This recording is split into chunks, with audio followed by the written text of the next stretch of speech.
السلام علیکم ورحمۃ اللہ وبرکاتہ۔ الحمد للہ الذی ہدانا لہذا وما كنا لنہتدی لولا ان ہدانا اللہ۔ شیخ سے سوال کیا گیا رحمہم اللہ کہ توحید اسماء و صفات کیا ہے؟ جواب دیتے ہیں کہ توحید اسماء و صفات یہ ہے کہ اللہ تعالیٰ کو ان اسماء و صفات میں واحد مانا جائے جن کے ساتھ اس نے اپنی ذات پاک کو موسوم کیا، اور جن کے ساتھ اس نے اپنی ذات پاک کی اپنی کتاب میں اور اپنے رسول صلی اللہ علیہ وسلم کی زبان میں صفت بیان کیا۔ اور اس کا طریقہ یہ ہے کہ اللہ تعالیٰ نے اپنے جن اسماء و صفات کو خود بیان فرمایا ان کو کسی تحریف، تعطیل، تکییف یا تمثیل کے بغیر اس طرح مانا جائے جس طرح اس نے خود بیان فرمایا۔ جن اسماء کے ساتھ اللہ تعالیٰ نے اپنی ذات پاک کو موسوم کیا اور جن صفات کے ساتھ اس نے اپنے آپ کو موصوف قرار دیا،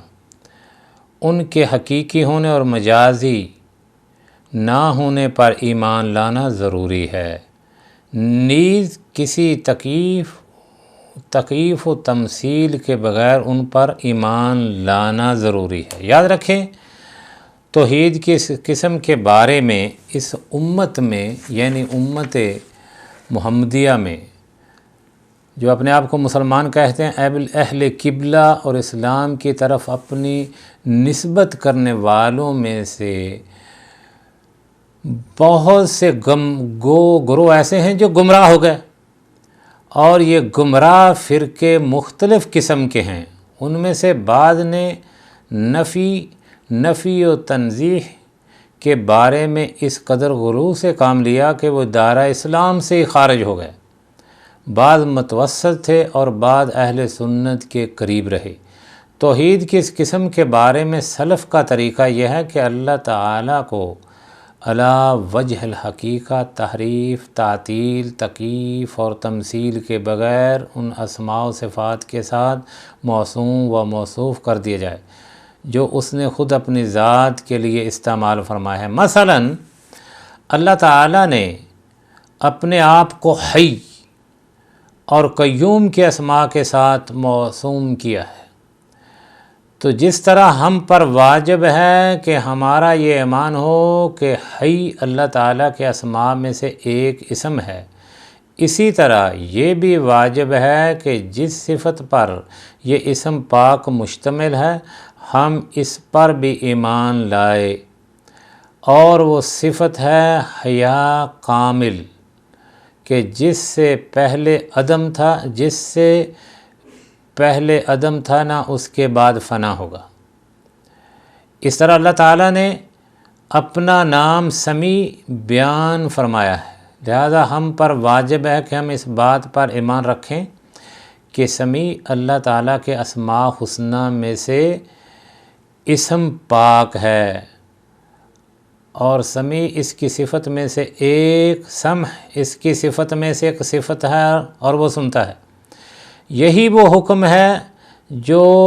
اسم و صفت کا تقاضا ہے۔ سماع کے بغیر سمیع ہونا یا مسموع کے ادراک کے بغیر سننا محال ہے۔ اسی طرح دیگر اسماء و صفات کو قیاس کریں۔ ایک اور مثال ارشاد باری تعالی ہے، وَقَالَتِ الْيَهُودُ يَدُ اللَّهِ مَغْلُولَةٌ غُلَّتْ أَيْدِيهِمْ وَلُعِنُوا بِمَا قَالُوا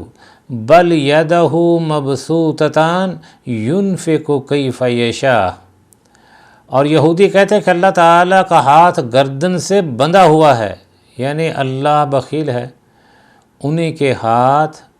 باندھے جائیں، اور ایسا کہنے کے سبب ان پر لعنت ہو اللہ کی، بلکہ ان کے اللہ کے دونوں ہاتھ کہنے کے سبب ان پر لعنت ہو، بلکہ اس کے دونوں ہاتھ کھلے ہیں، یعنی اللہ رب العزت کے، وہ جس طرح جتنا چاہے خرچ فرماتا ہے۔ اس آیت کریمہ میں اللہ تعالیٰ نے فرمایا بل یدہ مبسوطتان، بلکہ اس کے دونوں ہاتھ کھلے ہیں، پس اس نے اپنی ذات پاک کے لیے دونوں ہاتھ کا اثبات فرمایا ہے اور انہیں صفت بسط کے ساتھ موصوف قرار دیا ہے، جس کے معنی بہت زیادہ عطا کرنے والا ہے۔ لہذا ہم پر واجب ہے کہ ہم اس بات پر ایمان رکھیں کہ اللہ تعالیٰ کے دونوں ہاتھ ہیں، اللہ تعالیٰ کے دو ہاتھ ہیں جو عطا فرمانے اور نعمتوں کے ساتھ نوازنے میں بہت کھلے ہیں۔ اسی طرح ہم پر یہ بھی واجب ہے کہ ہم دلوں میں اللہ تعالیٰ کے ہاتھوں کا تصور لائیں، نہ زبان سے بول کر ان پاک ہاتھوں کی کیفیت کو بیان کریں اور نہ انہیں مخلوق کے ہاتھوں سے مماثلت قرار دیں، نہ ہی ان کو مخلوق کے ہاتھوں کے ساتھ مماثل قرار دیں، کیونکہ اللہ سبحانہ تعالی فرماتے ہیں لیس کمثلہ شیء وہو السمیع البصیر، اس جیسی کوئی چیز نہیں، وہ سنتا اور دکھتا ہے۔ اللہ رب العزت فرماتے ہیں اے میرے محبوب فرمائیے قل انما حرم ربی الفواحش ما ظہر منہا وما بطن والاسم والبغی بغیر الحق وَأَن تُشْرِكُوا بِاللَّهِ مَا لَمْ يُنَزِّلْ بِهِ سُلْطَانًا وَأَن تَقُولُوا عَلَى اللَّهِ مَا لَا تَعْلَمُونَ، کہہ دو میرے پروردگار نے تو بے حیائی کی باتوں کو خواہ وہ ظاہر ہوں یا پوشیدہ، اور گناہ کو اور نہ حق زیادتی کرنے کو حرام قرار دیا ہے، اور اس کو بھی کہ تم کسی کو اللہ کا شریک بناؤ جس کی اس نے کوئی سند نازل نہیں فرمائی، نیز اس کو بھی اللہ تعالیٰ نے حرام ٹھہرایا ہے کہ تم اس کے بارے میں ایسی باتیں کہو جن کا تمہیں علم نہیں ہے۔ اللہ رب العزت فرماتے ہیں وَلَا تَقِفُ مَا لَيْسَ لَكَ بِهِ عِلْمٌ إِنَّ السَّمْعَ وَالْبَصَرَ وَالْفُؤَادَ كُلُّ أُولَئِكَ كَانَ عَنْهُ مسؤولا، اور اے بندے جس چیز کا تجھے علم نہیں اس کے پیچھے نہ پڑ کہ کان اور آنکھ اور دل ان سب سے ضرور بعض پست ہوگی، پوچھ گچھ ہوگی۔ جو شخص اللہ تعالیٰ کے ان دونوں ہاتھوں کو مخلوق کے ہاتھوں سے مثل قرار دیتا ہے وہ اس ارشاد باری تعالیٰ کی تکذیب کرتا ہے، لیس کمثلہ شیء، اس جیسی کوئی چیز نہیں۔ پھر اللہ رب العزت فرماتے ہیں فلا تضربوا للہ الامثال، تو اے لوگو تم اللہ کے بارے میں مثال بیان نہ کرو، اور جو ان دونوں ہاتھوں کی کیفیت بیان کرے اور کہے کہ ان کی ایک معین کیفیت ہے، خواہ وہ کیسی ہی کیفیت بیان کرے، تو وہ اللہ تعالیٰ کے بارے میں ایک ایسی بات کہتا ہے جس کا اسے قطعاً کوئی علم نہیں ہے، نیز وہ ایسی چیز کے پیچھے پڑتا ہے جسے وہ جانتا ہی نہیں ہے۔ صفات کے اعتبار سے یا صفات کے بارے میں ایک اہم اور مثال بیان کرتے ہیں، وہ یہ ہے کہ اللہ تعالیٰ اپنے عرش پر مستوی ہے۔ اللہ تعالیٰ نے اپنی کتاب میں 7 مقام پر بیان فرمایا کہ وہ عرش پر مستوی ہے، اور ان تمام مقام پر استوا علی العرش کے الفاظ بیان کیے گئے ہیں، اور جب ہم استوا کے معنی معلوم کرنے کے لیے عربی زبان کی طرف رجوع کرتے ہیں تو معلوم ہوتا ہے کہ جب استوا کا لفظ علی کے ساتھ استعمال ہو تو اس کے معنی صرف ارتفاع اور بلندی کے ہوتے ہیں، لہذا ارشاد باری تعالی ہے الرحمن علی العرش استوا۔ اس طرح کی دیگر آیات کے معنی یہ ہوں گے کہ اس نے اپنے عرش پر ایک خاص انداز سے قرار پایا ہے جو دیگر تمام کائنات پر علو عام سے مختلف ہے، اور یہ علو اللہ تعالیٰ کے لیے علی وجہ الحقیقہ ثابت ہے، اور اپنے عرش پر اس طرح مستوی ہے جس طرح اس کی ذات پاک شان شان ہے۔ یہ انسان کی چارپائی پر یا جانور پر یا کشتی پر بیٹھنے کی طرح نہیں ہے۔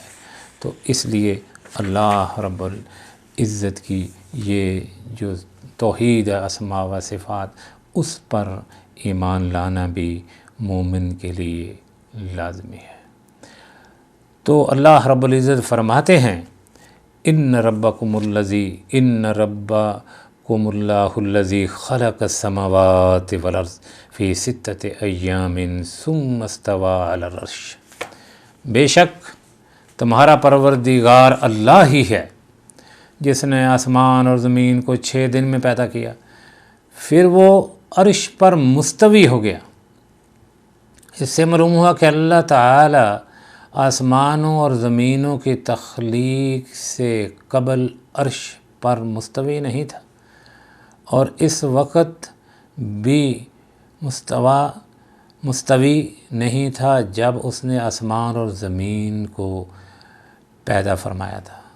اگر ہم استوا کی اصطلاح کے ساتھ تفسیر کو صحیح مان لیں تو پھر اسے بھی صحیح ماننا پڑے گا کہ اللہ تعالیٰ زمین پر مستوی ہے، یا یہ کہا جائے گا کہ اللہ تعالیٰ اپنی مخلوق میں سے کسی بھی چیز پر مستوی ہے، حالانکہ یہ معنی بلا شبہ باطل ہے، اور یہ اللہ تعالیٰ کی ذات پاک کے شان شان نہیں۔ یہ کلمات کو ان کے مقام سے بدل دینا، یہ معنی اختیار کرنا سلف و صالحین کے اجماع کے خلاف ہے۔ توحید کی اس قسم یعنی توحید اسماء و صفات کے بارے میں خلاصہ کلام یہ ہے کہ ہم پر واجب ہے کہ ہم اللہ تعالیٰ کے لیے صرف انہی اسماء و صفات کو ثابت کریں جن کا اس نے خود اپنی ذات پاک کے بارے میں اثبات فرمایا، یا جن کا اس نے رسول اللہ صلی اللہ علیہ وسلم یا جن کا رسول اللہ صلی اللہ علیہ وسلم نے اس کے لیے اثبات فرمایا، اور پھر ان تمام اسماء و صفات کو تحریف، تعطیل، تکییف، تمثیل کے بغیر علی وجہ حقیقہ اس کی ذات پاک کے لیے ثابت کریں۔ دعا ہے اللہ رب العزت ہمارے سینوں کو توحید کی روشنی سے منور فرمائے۔ وصلی اللہ علیہ وسلم۔